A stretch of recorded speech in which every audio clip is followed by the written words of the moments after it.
नबी पाक ने सहाबा से पूछा, बताओ भाई अजीब ईमान किसका है?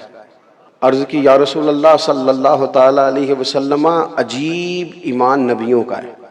हुजूर ने फरमाया, उनका कैसे अजीब है? उनको तो अल्लाह ताला की वही नसीब होती है, फरिश्ता आता है। या रसूल अल्लाह, फिर फरिश्तों का? फरमाया, वो तो अल्लाह ताला के अर्श के गिर्द रहते हैं, जन्नत दोज़ख को देखते हैं, अल्लाह के लौह कुर्सी अर्श को देखते हैं, उनका कैसे अजीब हुआ?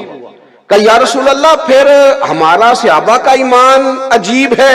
तो हुजूर फरमाने लगे, तुमने तो सारे मौजूदात देखे, तुमने तो चांद के दो टुकड़े होते देखा है, तुमने तो पत्थरों को कलमा पढ़ते देखा है, तुमने तो दरख्तों को सजदा करते देखा है, तुम्हारा कैसे अजीब है?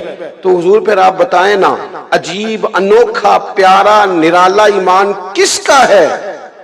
हुजूर ने फरमाया, अजीब ईमान उनका है जो मेरे बाद आएंगे, मुझे देखा नहीं होगा उन्होंने।